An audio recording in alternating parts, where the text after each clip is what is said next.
তৈরি পোশাক খাতে অক্টোবর ও নভেম্বরে রপ্তানি আয় গত বছরের একই সময়ের তুলনায় বেড়েছে। এই শিল্পে অস্থিরতা নিয়ন্ত্রণ করতে পারলে যা আরও বাড়বে বলে মনে করেন উদ্যোক্তারা। পাশাপাশি উৎপাদন স্বাভাবিক রাখতে নিরবচ্ছিন্ন গ্যাস ও বিদ্যুৎ সরবরাহ চাইছেন তারা।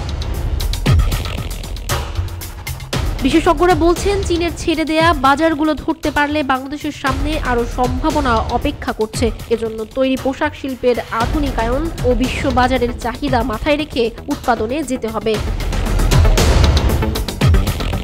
ক্ষমতার পালাবদলের পর দেশের তৈরি পোশাক খাতে শ্রমিক অসন্তোষ তীব্র আকার ধারণ করে। তবে নানামুখী সংকট কাটিয়ে আবার ঘুরে দাঁড়াচ্ছে এই খাত।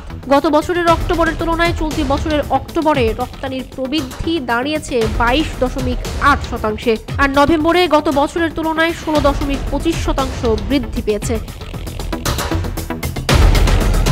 ব্যবসায়ী নেতা বিকেএমই এর সভাপতি মোহাম্মদ হাতেম ও বিজিএমই এর সহায়ক কমিটির সদস্য শিহাবুদ্দোজা চৌধুরী বলছেন, দেশের বিভিন্ন শিল্প এলাকায় শ্রম অস্থিরতায় উৎপাদন ব্যাহত হওয়া সত্ত্বেও অর্জিত হয়েছে এই অগ্রগতি। কারখানার উৎপাদন স্বাভাবিক রাখতে নিরবচ্ছিন্ন গ্যাস, বিদ্যুৎ সরবরাহ ও অস্থিরতা বন্ধে আইন শৃঙ্খলা বাহিনীর কঠোর নিয়ন্ত্রণ চান তারা। জুলাই থেকে সেপ্টেম্বর পর্যন্ত অস্থিরতার কারণে বাংলাদেশের অনেক অর্ডার হাতছাড়া হয়েছে। সেই সুযোগে রপ্তানি বেড়েছে ভারত ও ভিয়েতনামের। এমনটি যেন আর না হয় সে ব্যাপারে সবাইকে সজাগ দৃষ্টি রাখার আহ্বান জানিয়েছেন উদ্যোক্তারা। তারা মনে করেন, অন্তর্বর্তী সরকারের ইমেজের কারণে বিশ্ব বাজারে পোশাক রপ্তানি আরও বাড়বে। কোনো ষড়যন্ত্র এই খাতকে নষ্ট করতে পারবে না বলে জানান তারা।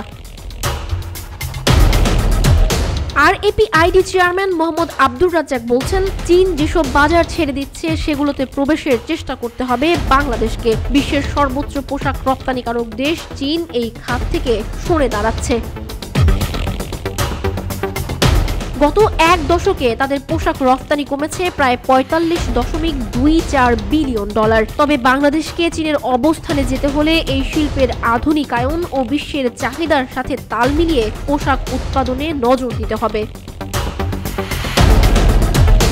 গত 10 বছরে বাংলাদেশ থেকে যুক্তরাষ্ট্রে পোশাক রপ্তানি প্রায় 50.79% বেড়েছে। সামনে আরও বাড়বে বলে প্রত্যাশা বিশ্লেষকদের।